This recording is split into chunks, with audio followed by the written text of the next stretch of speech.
Our topic is semi-classical theory of radiation in quantum mechanics, perturbation theory का ये last topic है।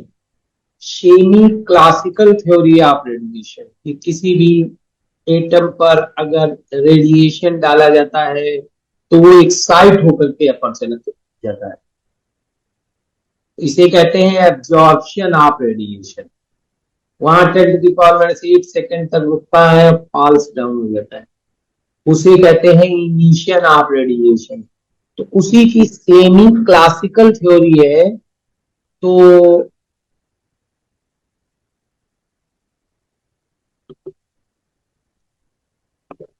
Interaction of atoms with radiation, जैसा मैंने अभी बता रहे थे कि रेडिएशन डाला जाता है एटम पर तो वो इस एनर्जी को ले लेता है। Now we study the subject of interaction of electromagnetic wave on an atom or interaction of atomic electrons with external radiation। मतलब दोनों बातें कैसे। For simplicity we assume only one electron involved in interaction and their spin is neglected। ये मैं assume कर ले रहा हूं कि जब एटम पर हमारा रेडिएशन गिरता है तो एक इलेक्ट्रॉन ही उसको लेता है, इंटरेक्ट करता है, और इलेक्ट्रॉन स्पिन नहीं कर रहा है। स्पिन छोड़ करके हम स्टडी कर रहे हैं। Radiation represented by continuous potential, चूंकि इलेक्ट्रोमैग्नेटिक वेव है तो इसमें ए भी होगा और फाई भी होगा, मतलब वेक्टर पोटेंशियल भी होगा और स्केलर पोटेंशियल भी होगा। तो इसका जो हैमिल्टोनियन होता है वो हमेशा इस फॉर्म में लिखा जाता है, मतलब this is a kinetic energy और this is a potential energy. Kinetic energy ये है यहां तक इस जगह। इसमें आपका डिस्टरबेंस टर्म भी है। डिस्टरबेंस टर्म क्या है, जो ये E/C माइनस ई पाई देख रहे हो आप, तो P²/2m P को लिख दिया गया है P प्लस E/A/C, ये P की जगह लिख दिया गया है, तो माइनस E5 मतलब एनर्जी है, तो स्केलर और वेक्टर पोटेंशियल के पदों में। अब इसका होल स्क्वायर खोल दीजिए। ध्यान रहे P और A एक ऑपरेटर है, होल स्क्वायर खोलने में अगर P और A लिखा हो तो A और P नहीं लिख सकते, वो दूसरा टर्म हो जाएगा। देखिए जब इसका होल स्क्वायर खोलोगे तो पहले टर्म का स्क्वायर, दूसरे टर्म का square, plus first term into second term plus second term into first term, ये हो।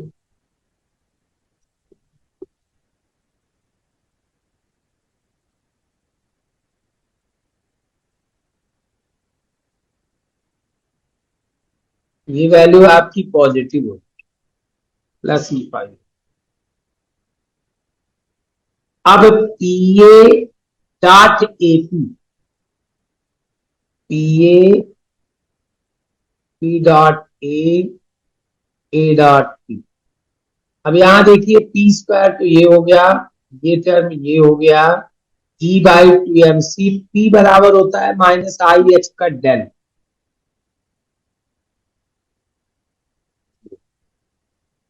-IH का डेल।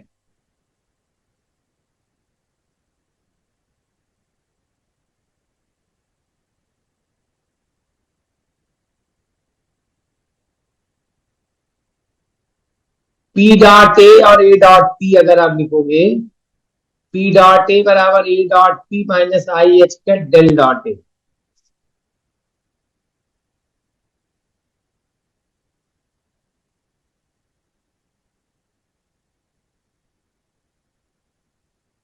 P डॉट A और A dot P, A dot P में -IH का डेल डॉट A करोगे तो P डॉट A आएगा।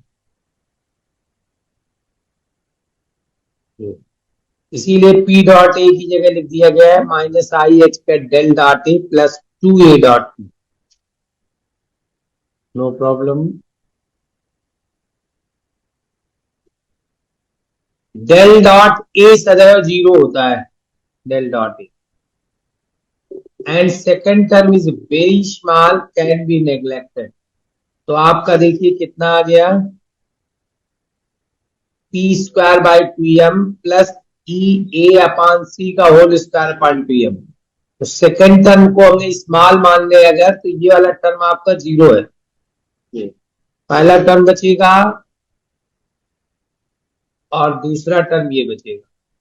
अब यहां पर तो हमारा ये और ये मिला करके तो ओरिजिनल मोमेंटम हो गया, और प्लस ये जो टर्म आया ये आपका परटर्बेशन के कारण है।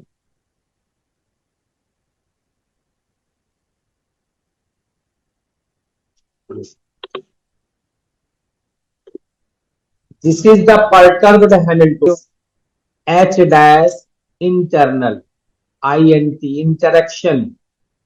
Interaction term.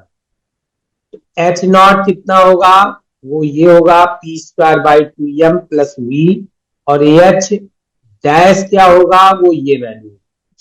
आप इस लाइन को लिखिए, इस लाइन को, और लास्ट लाइन लिख दीजिए कि ये हमारा टर्म होता है ये H not plus H dash interaction. H dash interaction is E by MC A dot P. When the radiation incident on the atom, then additional energy introduced in the atom. So Hamiltonian of system is H naught plus interaction Hamiltonian term H dash INT. INT मतलब interaction. H dash INT is the E upon M to C A dot P, where A is the vector potential and P is the momentum.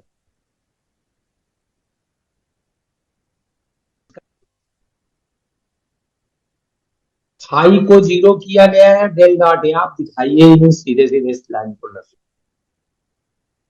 आप चलते हैं, मुझे H dash पता लग गया। तो आप जानते हो कि आपको टाइम डिपेंडेंट परटर्बेशन थ्योरी का टर्म है, तो टाइम डिपेंडेंट परटर्बेशन थ्योरी में ही हैमिल्टोनियन वाला, चूंकि लाइट एक इलेक्ट्रोमैग्नेटिक वेव है और उसका जो वेरिएशन होता है वो टाइम के आधार पर होता है। इसका मतलब आपको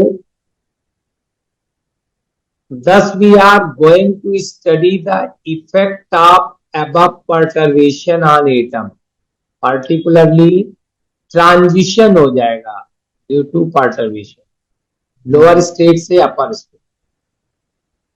perturbed Hamiltonian depends on vector potential that determines in two different way। इस वेक्टर पोटेंशियल को दो प्रकार से इसको निकाल सकते हैं। पहला, रेडिएशन को क्लासिकल मान लिया जाए। क्लासिकल मतलब एनर्जी को कंटिन्यूअस मान लिया जाए, मतलब सभी ऊर्जा के फोटान उसमें प्रेजेंट है ये मान लिया जाए, कंटिन्यूअस एनर्जी मान लिया जाए। और दूसरा है ट्रीटेड रेडिएशन क्वांटम मैकेनिकली। तो जो हमारा वेक्टर पोटेंशियल है, जो इसको डिफाइन कर रहा है एच डैश इंटरनल को, उसको हम दो प्रकार से ट्रीट कर सकते हैं, ट्रीटेड रेडिएशन क्लासिकली और ट्रीटेड रेडिएशन क्वांटम मैकेनिकली। तो क्लासिकल ट्रीटमेंट ऑफ रेडिएशन, जैसा कि लिखा है क्लासिकल, आपकी हेडिंग का नाम था क्लासिकल थ्योरी ऑफ रेडिएशन।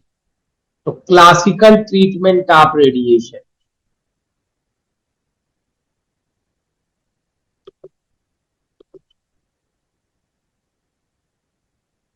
फिर लिखा है कि दिस ट्रीटमेंट इज वैलिड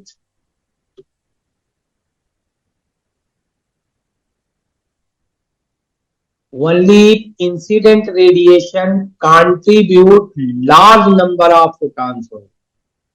मतलब क्योंकि कंटिन्यूअस का मतलब हो गया सभी एनर्जी इसमें प्रेजेंट होना।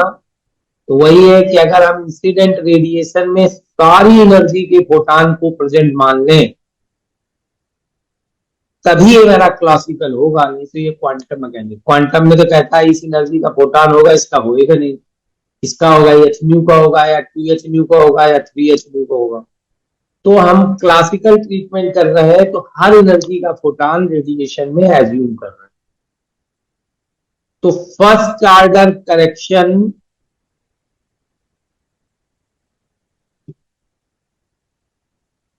एच डैश इंटरनल कितना है, -E/mc A डॉट पी, और पी बराबर होता है H cut upon I del.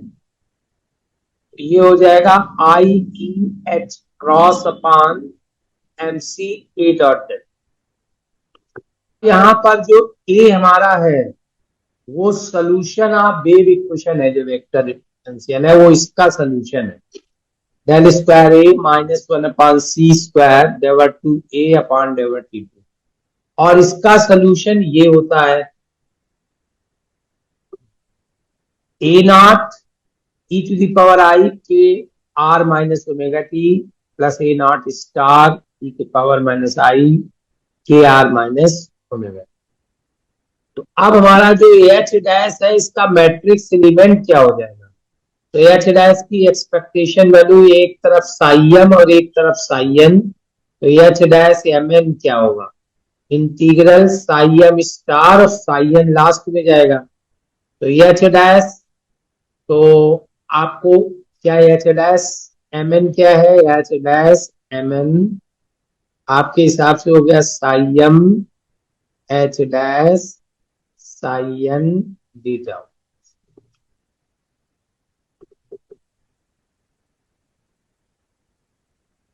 H dash की वैल्यू कितनी है, IE/H cross upon MC A dot del.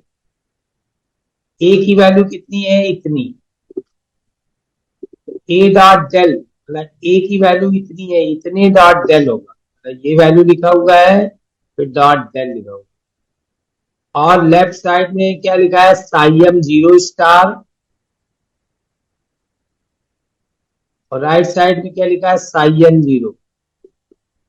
H dash M N का फॉर्मूला लिख दिया। एच डैश एम एन का मतलब psi n zero star H dash, H dash कहां से रखा, IE/H cross upon MC A dot del, और इसमें ए की वैल्यू कहां से रखी, ये जो लिखी हुई है ये आ गया।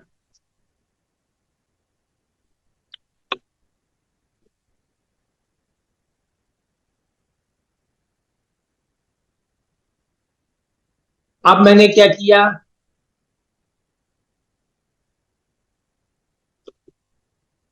e to the power minus I omega T को बाहर ले लिया, और इसमें e to the power I omega T को बाहर ले लिया।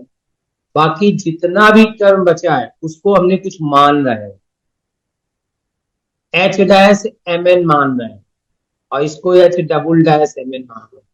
तो एच डैश एम एन किसके बराबर होगा, एच डैश एम एन किसके बराबर होगा, IE/H cross upon MC integral psi m zero star A naught E to the power I K R dot del sine naught theta. Theta ये हो गया, देखिए ये लिखा होगा, ये लिखा। अब H double dash M N कितना माना है, IE/H cross upon MC A naught star integral psi m zero star M M A zero star E to the power minus I K R dot del sine zero theta.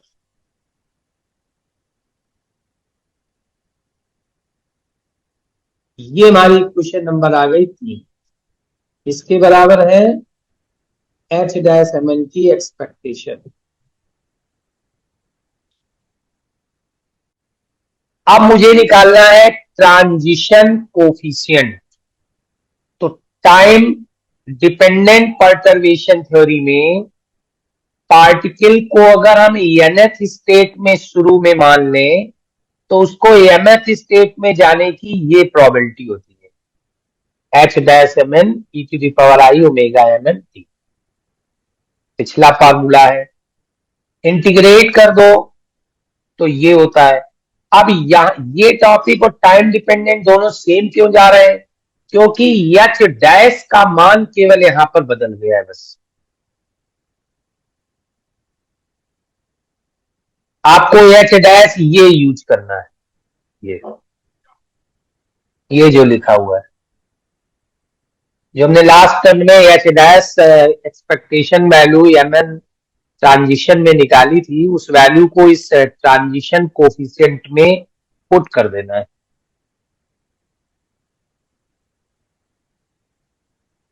ये put कर दिया। इसके पहले मुझे ये वैल्यू पुट कर दिया और पुट करने के बाद सॉल्व करके ये आ गई, ये वैल्यू आ गई। अब इसमें हम इंटीग्रेट करते हैं और इंटीग्रेट करके am 1t की वैल्यू निकालते हैं, first order time dependent transition probability coefficient.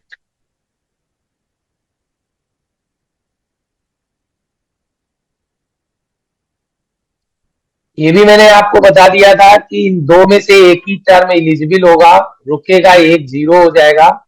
पहले केस में आपका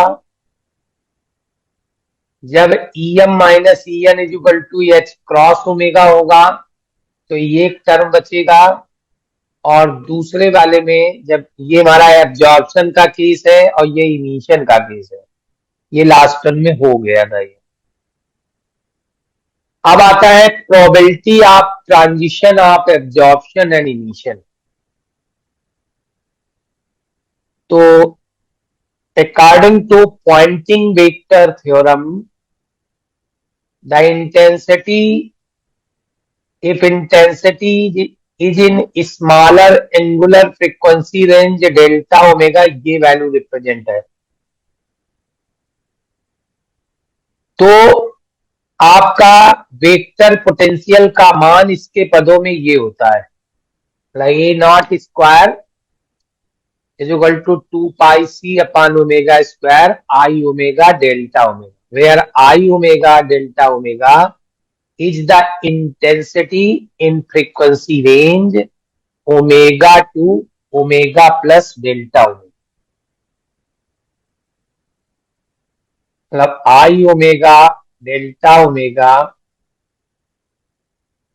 equal to intensity of radiation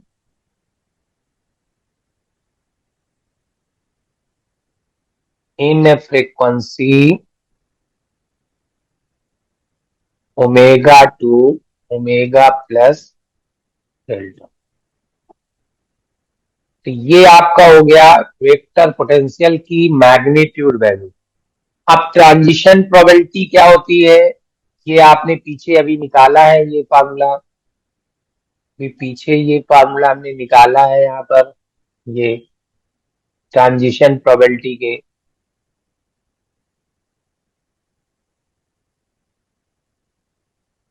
ये अब ये जो हमने वैल्यू निकाली है, ये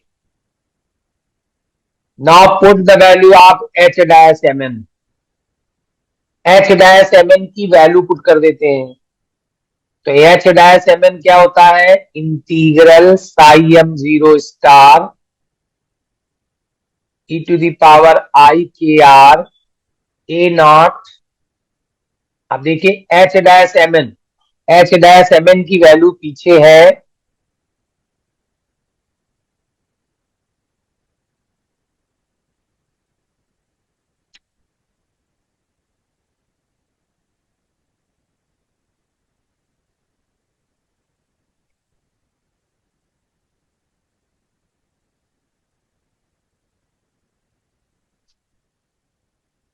ये वैल्यू है। एच डैश एम एन, ये H double dash M N है। एच डैश एम एन की जो ये वैल्यू है वो इस जगह पुट कर देनी है।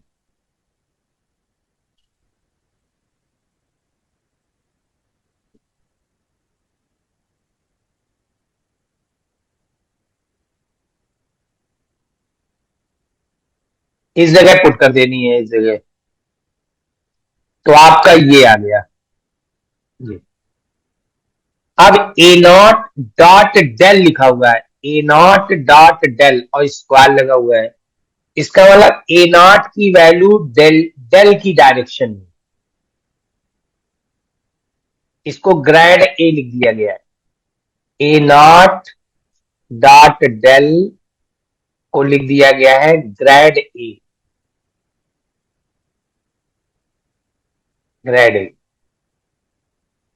Grad A is the component of gradient operator along the polarization vector A naught.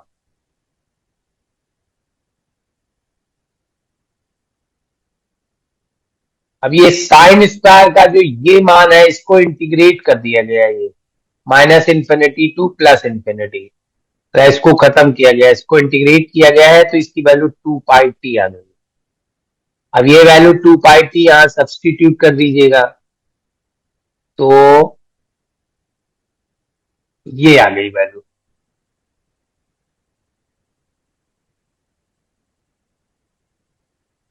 ये जो आपका सोल्यूशन आ गया, ये e के पावर आई के आर है।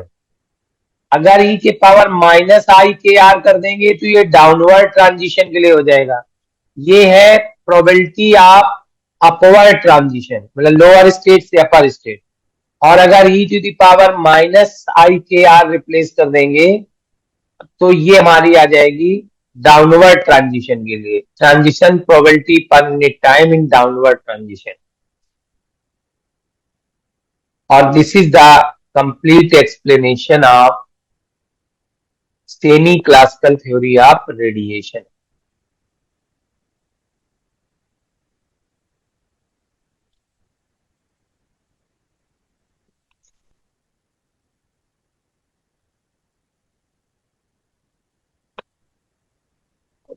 दोबारा जोड़ रहे हैं दूसरे टॉपिक के लिए।